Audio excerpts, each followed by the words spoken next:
परिर परिणाम निरपेक्षतावाद या प्रयोजन निरपेक्षतावाद।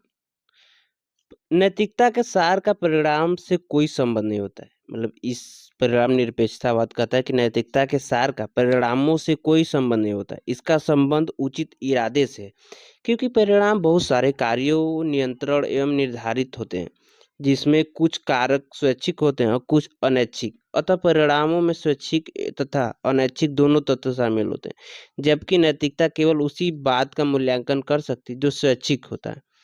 अतः किसी ऐसे परिणामों को जिसमें अनैच्छिक तत्व भी शामिल होते हैं, नैतिकता का सार नहीं माना जा सकता। अतः नैतिकता का सार वही तत्व होगा जो पूर्णतया मानवीय इच्छा से नियंत्रित होता है, और यह मनुष्य का इरादा है। ओके, मतलब ये वो मेरा परिणाम निरपेक्षतावाद कहता है कि नैतिकता का सार परिणामों पर नहीं, क्योंकि परिणाम स्वैच्छिक भी हो सकते हैं और अनैच्छिक भी। क्योंकि नैतिकता स्वैच्छिकता मतलब सांकल्पिक स्वतंत्रता पर होती है। मतलब इंसान का इरादा, इंसान उस चीज़ को करे, उस चीज़ के करते समय उसके पास विकल्प हो, तभी उस चीज़ को नैतिक माना जा सकता है। यही बोला गया है। इरादा दो प्रकार का हो सकता है: नियमानुसार आचार संहिता से संगत, पद पद के कर्तव्य से संगत, सार्वभौमिक मानवीय आदर्श से संगत। ऐसे इरादे को उचित इरादा कहा जाता है। जबकि नियम से प्रतिकूल, आचार संहिता का उल्लंघन, पदीय कर्तव्य का उल्लंघन, सार्वभौमिक आदर्श का उल्लंघन आदि को अनुचित इरादा नहीं माना जा सकता। मतलब जैसे कि आपके पद के कर्तव्य के अनुकूल हो, आपके मूल्यों के अनुकूल हो, सिद्धांतों के अनुकूल हो, तो वह इरादा उचित इरादा होगा और उसी के आधार पे परिणाम निरपेक्षतावाद में इसे नैतिक माना जाएगा। अगर यही चीज मतलब ये कर्तव्य, मूल्य, सिद्धांतों के विपरीत जो इरादा होगा उसे अनुचित इरादा कहा जाएगा, अर्थात यह अनैतिक होगा। परिणाम निरपेक्षतावाद नैतिकता, देश, काल, परिस्थिति, परिणामों को नैतिकता के संदर्भ में खारिज करती है। फिर से परिणाम निरपेक्षतावाद नैतिकता, देश, काल, परिस्थिति, परिणाम को नैतिकता के संदर्भ में खारिज करती है। चूंकि नैतिकता देश, काल, परिस्थितियों से नहीं बदलती, इसलिए इसके मूल्य भी नहीं बदलते। ठीक है। परिणाम निरपेक्षतावादियों के अनुसार मूल्य देश, काल, परिस्थितियों से स्वतंत्र होने के कारण अपरिवर्तनशील होते हैं। ठीक, मतलब कि वो परिणाम बोले हैं ना जो देश, काल, परिस्थितियों के साथ बदल जाए, वो परिणाम अच्छे नहीं होंगे, मतलब वो अनुचित होंगे। परिणाम निरपेक्षतावाद की विचारधारा के अनुसार वो अनैतिक होंगे।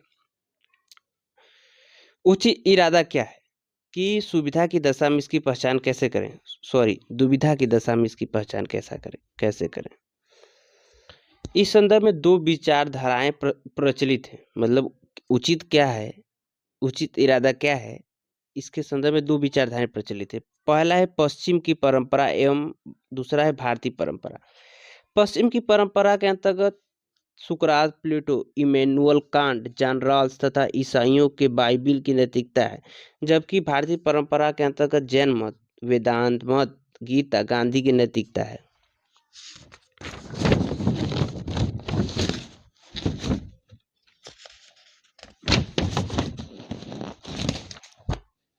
इमैनुअल कांट के अनुसार नैतिकता का सार उचित इरादा है।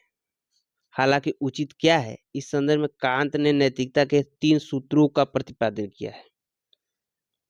ठीक, मतलब उचित क्या है, इसके लिए नैतिकता का 3 सूत्र प्रतिपादन किया है। पहला है सार्वभौमिकता का सूत्र।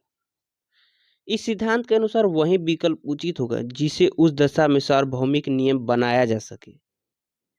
मतलब कि उस चीज को आप स्वीकार करेंगे जब आप उसे खुद को उस स्थान पर रखकर देखेंगे। मतलब जो नियम आपके लिए सार्वभौमिक होगा वही नियम सभी के लिए सार्वभौमिक, मतलब सभी के लिए सही होगा। सार्वभौमिकता का अर्थ है सभी बराबर है। इसके अंतर्गत मैं और अन्य सभी शामिल होते हैं। इस सिद्धांत के अनुसार कोई व्यक्ति जो मानक स्वयं के लिए गढ़ता है वही मानक अन्य हेतु भी होनी चाहिए। जैसे एक अभ्यर्थी जो आईएएस का इंटरव्यू देने जा रहा है, यदि रास्ते में पड़े घायल व्यक्ति को नहीं बचा पाता या उसे वहीं छोड़कर साक्षात्कार हेतु चला जाता है। ऐसी परिस्थितियों में कांत के अनुसार वह व्यक्ति अनैतिक होगा। घायल व्यक्ति के स्थान पर अभ्यर्थी को यहाँ स्वयं को रखकर इस संदर्भ में फैसला करना चाहिए। अंततः इस संदर्भ में जान बचाना एक सार्वभौमिक नियम बन जाता है। अगर एक ब्रीफ में समझे तो सार्वभौमिकता का सूत्र वही है कि ऐसी परिस्थितियां या नियम जो सार्वभौमिक हो, अर्थात जो हम खुद को उस जगह पर रख कर देखें। मनुष्य को साध्य मानने का दूसरा सूत्र उसने दिया कि मनुष्य को साध्य मानने का सुख। साध्य का अर्थ है समानता या बराबरी होता है। इस सिद्धांत के अनुसार वही बात उचित मानी जाएगी जो सार्वभौमिक नियम के अनुकूल हो, एवं सार्वभौमिक नियम वही होगा जिसमें प्रत्येक मनुष्य को साध्य माना गया हो, न कि साधन। ठीक है, ठीक है, ठीक है, ठीक। किसी मतलब जैसे कि किसी नवविवाहित महिला द्वारा सिंदूर मंगलसूत्र न पहनना, क्योंकि उस महिला के विचारों में यह सार्वभौमिकता के अनुसार दोनों व्यक्तियों अर्थात पति पत्नी दोनों को सिंदूर लगाना चाहिए। लेकिन यदि पति सिंदूर नहीं लगाता और केवल महिला सिंदूर लगाती, ऐसी स्थिति महिला द्वारा लगाया गया सिंदूर महिलाओं को साधन बना देता है। ठीक है, मतलब कि मनुष्य को साध्य मानने का सुख, मतलब ये भी मतलब सार्वभौमिक होना चाहिए। वही सत्य जो एक महिला होने के नाते सत्य है, वही सत्य एक पुरुष के लिए भी सत्य होना चाहिए। जैसे 3 विकल्प दे सकते हैं कि या महिला सिंदूर लगाए या पुरुष सिंदूर लगाए, या दोनों को स्वतंत्र निर्णय दें कि सिंदूर कौन लगाएगा।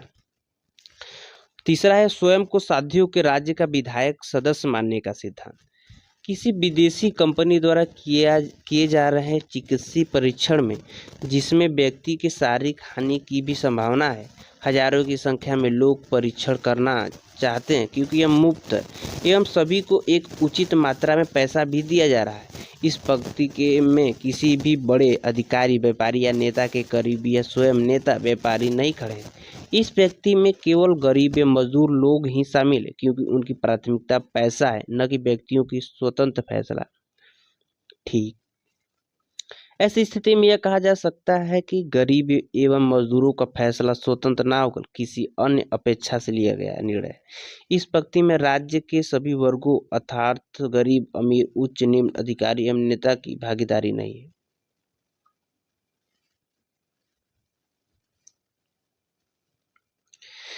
मतलब इस दशा में मतलब कि नैतिकता का एक आवरण, अज्ञानता का एक आवरण होना चाहिए। मतलब कि ये सिद्धांत कहता है कि किसी भी परीक्षण उसके बाह्य दबाव या आंतरिक दबाव के आधार पर नहीं होना चाहिए। जैसे कि गरीबी एक आंतरिक बाह्य दबाव है। इमैनुअल कांट की परिणाम निरपेक्षतावादी नैतिकता की विशेषता एवं कुछ सिद्धांत। इनकी विशेषता है कि कांत की नैतिकता कठोर है, अर्थात कर्तव्य के लिए कर्तव्य का सिद्धांत। कांत की नैतिकता निरपेक्ष आदेश की नैतिकता है, आकारिक नैतिकता है। कठोर नैतिकता मतलब यह कठोर नैतिकता क्यों है, इसे समझने हेतु किसी घायल व्यक्ति का उदाहरण लेते हैं जिसकी जान 3 लोगों ने अलग अलग आधार पर बचाई। किसी व्यक्ति ए ने घायल व्यक्ति की जान इसलिए बचाई क्योंकि घायल व्यक्ति उसका रिश्तेदार था एवं भावनात्मक संबंध जुड़ा हुआ था। बी है कि किसी व्यक्ति बी ने घायल व्यक्ति की जान बचाई क्योंकि घायल व्यक्ति को देखकर उसके मन में करुणा एवं दया आ गई। तीसरा है कि किसी व्यक्ति सी ने घायल व्यक्ति की जान इसलिए बचाई क्योंकि उस व्यक्ति के लिए सार्वभौमिक कर्तव्य है। कांत के अनुसार ए एवं बी व्यक्ति में नैतिक मूल्य नहीं है, जबकि सी व्यक्ति का काम नैतिक है क्योंकि उसका इरादा सार्वभौमिक नैतिकता है। ठीक है, ऐसी अपवाद रहित नैतिकता जिसमें नियम का पालन सभी दशा में करना होता हो, बहुत कठोर आदर्श है। इसलिए इस तरह के संवेग रहित बौद्धिक नैतिकता को मानने के कारण कांत की नैतिकता को कठोर नैतिकता कहा जाता है। यह कठोर नैतिकता इसलिए भी है क्योंकि यह अपवाद रहित नैतिकता है। यह लाभ हानि से स्वतंत्र नैतिकता है। यह सुख दुख से परे नैतिकता है। यह संवेगों को नियंत्रित करने पर आधारित है और मानवीय संवेगों को नैतिकता में बाधक मानती है। यह बौद्धिक नैतिकता है जिसमें परिणामों, देश, काल, परिस्थितियों का कोई प्रभाव नहीं पड़ता। फिर से ऐसी अपवाद रहित नैतिकता है जिसमें नियम का पालन, मतलब कि किसी भी परिस्थिति में आपकी भावनात्मक जुड़ाव, आपके मूल्यों न होकर, बल्कि वहाँ आपके सार्वभौमिक मूल्य होने चाहिए। सार्वभौमिक मूल्य के आधार पर आप उस चीज़ का चुनाव करते हैं, तभी आपको कांत के अनुसार नैतिकता आ जाए। और यही नैतिकता कांत की कठोर नैतिकता है। इसलिए इस तरह के संवेग, मतलब कि इसमें संवेग रहित बौद्धिक नैतिकता को मानने का कारण कांत की नैतिकता को कठोर नैतिकता कहा जाता है। और ये इसलिए भी अनैतिक, मतलब कठोर नैतिकता है, क्योंकि अपवाद रहित नैतिकता है, लाभ हानि से स्वतंत्र नैतिकता है, सुख दुख से परे नैतिकता है, संवेगों को नियंत्रित करने पर आधारित और मानवीय संवेगों को नैतिकता में बाधक मानती है। यह बौद्धिक नैतिकता है जिसमें परिणाम, देश काल, परिस्थितियों का कोई प्रभाव नहीं पड़ता है। कांत की नैतिकता निरपेक्ष आदर्श, निरपेक्ष आदेश की नैतिकता है। अब इसका अर्थ समझते हैं कि एक ही नैतिकता जो बाध्यकारी हो, जिसका स्वरूप सलाहकारी ना होकर आदेशात्मक हो, जिसमें कर्तव्य का बोध हो, जो अपराध रहित हो, हर देश काल परिस्थितियों में लागू हो, उसे निरपेक्ष आदेश की नैतिकता कहा जाता है। ठीक है, फिर से समझते हैं। मतलब ऐसी एक ही नैतिकता जो बाध्यकारी हो, मतलब वो नैतिकता जो बाध्यकारी हो, जिसका स्वरूप सलाहकारी ना होकर आदेशात्मक हो, जिसमें कर्तव्य का बोध हो, जो अपराध रहित हो, हर देश काल परिस्थितियों में लागू हो, उसे निरपेक्ष आदेश की नैतिकता कहा जाता है। निरपेक्ष का अर्थ एक साथ है यहाँ, मतलब यहाँ निरपेक्ष का अर्थ एक साथ है, जबकि आदेश का अर्थ आदेशात्मक बाध्यकारिता या बाध्यकारी कर्तव्य से। निरपेक्ष आदेश नैतिकता की स्रोत बुद्धि है। यह बिल्कुल वैसी नैतिकता है जैसे धर्म में होती है। आई थिंक समझ गया मैं। कांत की नैतिकता की विशेषता में कांत का अकारिकतावाद, मतलब इसमें अकारिकतावाद में मतलब तात्विक बनाम अकारिक से इसे समझेंगे।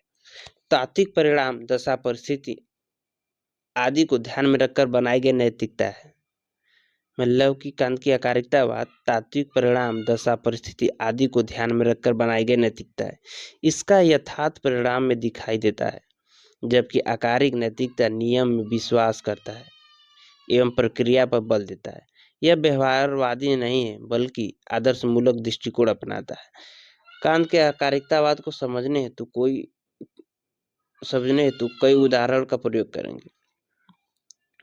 पहला कि एक मनरेगा मजदूर दिल्ली हवाई अड्डे पर बिना टिकट के पहुंचता है एवं यूरोप जाना चाहता है। सिक्योरिटी गार्ड उसे टिकट की अपील करता है। बदले में मजदूर कहता है कि भारतीय संविधान में हमें कहीं भी जाने की आज़ादी दी गई है, इसलिए मुझे यूरोप जाने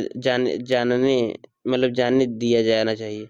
हालांकि गार्ड उत्तर देता है कि आप अवश्य यूरोप जा सकते हैं, परंतु उसके लिए आपके पास वैध दस्तावेज एवं टिकट होना चाहिए, जिसकी कीमत करीब 2 से 3 लाख रुपए है। ऐसी स्थिति में मजदूर कहता है कि फिर तो मैं 2 से 3 वर्ष मजदूरी करने के बाद भी इतने पैसे नहीं जुटा पाऊंगा, और यहीं स्थिति भारत के अधिकांश जनसंख्या की, जबकि किसी अन्य देश जैसे जर्मनी के अधिकांश नागरिक को किसी अन्य देश में जाने की स्वतंत्रता भी एवं उसके पास पर्याप्त पैसा भी है, जिससे किसी अन्य देश की यात्रा कर सकते हैं। अर्थात जर्मनी संबंधी उदाहरण तात्विक है, जबकि भारतीय उदाहरण आकारिक है, जो केवल नियमों में ही लागू हो है। वाह यार,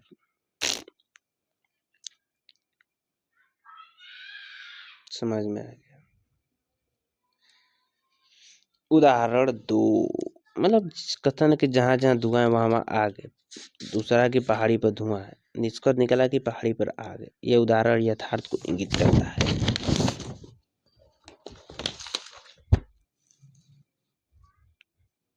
कांत की नैतिकता आकारिक है, क्योंकि यह नियमों पर आधारित है, परिणामों पर नहीं। ठीक है, इसमें यथार्थ दशाओं या व्यवहार का ध्यान नहीं रखा जाता, इसमें केवल प्रक्रियाओं का पालन होता है। इसमें एक दशा में लागू होने वाले नियम सभी इस प्रकार की दशाओं पर लागू होंगे। इसमें तथ्यों का महत्व नहीं है, यह शुद्ध बौद्धिक नैतिकता का आधार है। मैं समझ गया कांत की नैतिकता कार्य क्यों है। यह नियमों पर आधारित है, परिणामों पर नहीं।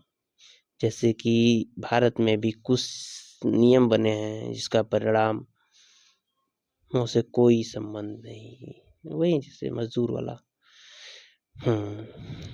कोर तो यही हो गया। अकारिक। चौथा कि कर्तव्य के लिए कर्तव्य सिद्धांत। कांत की नैतिकता का कर्तव्य का संबंध लाभ हानि सुख दुख इत्यादि से नहीं है। कर्तव्यों का पालन करने वाला व्यक्ति कर्तव्य का पालन कर्तव्य की चेतना से करता है। इस संबंध में दो प्रश्न सामने आते हैं। ऐसी नैतिकता का पालन कौन करेगा, मतलब पहला प्रश्न आता है कि ऐसी नैतिकता का पालन कौन करेगा। फिर उत्तर आता है कि ऐसी नैतिकता का पालन एक अविचलित संकल्प के द्वारा ही संभव है। यह संकल्प या तो पवित्र संकल्प या शुद्ध संकल्प हो सकता है। पवित्र संकल्प एक प्रकार का ईश्वरीय संकल्प है, जबकि शुद्ध शुद्ध संकल्प दो प्रकार से विभाजित कर अध्ययन किया जा सकता है। प्रथम में ऐसे मनुष्य को शामिल किया जाएगा जो संवेग भावना इच्छाओं द्वारा संचालित होते हैं, जबकि द्वितीय में ऐसे मनुष्य को शामिल किया जाएगा जो बुद्धि द्वारा संचालित होते हैं। बुद्धि द्वारा संचालित मनुष्य एवं पवित्र संकल्प ही ऐसे नैतिकताओं का पालन कर सकते हैं। दूसरा है कि ऐसे कठोर नैतिकता का पालन क्यों करें, इसके पालन की प्रेरणा कहाँ से आएगी। इसका उत्तर पाने हेतु हमें स्वयं से यह प्रश्न पूछना होगा कि मैं नैतिक क्यों बनूं। इस प्रश्न का उत्तर कहाँ से मिलेगा। नैतिकता के पालन को लेकर तीन बाधाएं हैं जो निम्नलिखित हैं। अनैतिक व्यक्ति के जीवन में लाभ एवं सुख होगा एवं नैतिक व्यक्ति के जीवन में कष्ट होगा। दूसरा कि ऐसी नैतिकता का पालन करने के लिए किस प्रकार का आत्मनियंत्रण चाहिए, उसे हासिल करने में समय लग सकता है और क्या पता हमारा जीवन इतना लंबा हो या ना हो। ऐसे में सभी व्यक्ति ऐसे आत्मनियंत्रण हासिल करने का प्रयास करेंगे जिसके संदर्भ में उन्हें पता ही ना हो कि उसके पास पर्याप्त समय है या नहीं। तीसरा कि यदि एक जीवन पर्याप्त ना हो, जैसे नैतिक आदर्श को कैसे हासिल किया जाए। इस प्रश्नों के उत्तर में कांट अपनी नैतिकता के समर्थन के लिए तीन पूर्व मान्यताओं को जरूरी मानता है। आत्मा की अमरता। मनुष्य का भय समाप्त कर, शारीरिक जीवन की सीमितता समाप्त कर, शरीर या इंद्रियों की इच्छाओं को पीछे भागने की आवृत्ति को कमजोर कर आत्मा की अमरता को वैध बनाया जा सकता है। फिर पुनर्जन्म और अगला है ईश्वर का अस्तित्व। ईश्वर के अस्तित्व को मानकर, जैसे ईश्वर सर्वज्ञ है एवं ईश्वर सबका न्याय करता है। कांत की आलोचना। नियम की टकराहट में किस नैतिकता के साथ खड़े हुआ जाए, इसका उत्तर नहीं मिलता। नियमों का पालन हर दशा में करने पर भयावह परिणाम को नहीं रोका जा सकता। कांत की कठोर नैतिकता मनुष्यों के विकल्प समाप्त कर देती है और मनुष्यों के विकल्प समाप्त होने पर चयन की स्वतंत्रता भी समाप्त हो जाती है। संकल्प की स्वतंत्रता के समाप्ति की स्थिति में नैतिकता लागू नहीं होती। गीता और कांत की नैतिकता। निष्काम कर्म की नैतिकता। परिणाम की चिंता मत करो, इच्छाओं से प्रभावित मत हो, भावनाओं संगमों में मत बहो और निष्काम भाव से अपने कर्तव्य का पालन करो। गीता का निष्काम भाव और कांत का कर्तव्य के लिए कर्तव्य बिल्कुल एक जैसा है। गीता में निष्काम कर्म की नैतिकता का पालन कौन करेगा, इस हेतु उत्तर में कहा गया है कि जिसने अपने इंद्रियों को वश में कर लिया। कांत में गीता के सिद्धांत के समान शुभ संकल्प का वर्णन किया गया है। गीता में भी आत्मा का पुनर्जन्म कांत के आत्मा एवं पुनर्जन्म के समान ही है। कांत के अनुसार ईश्वर मूल्यांकन करने वाला व्यक्ति। गीता में भी कृष्ण कहते हैं कि सारा कर्म मुझे समर्पित कर दो।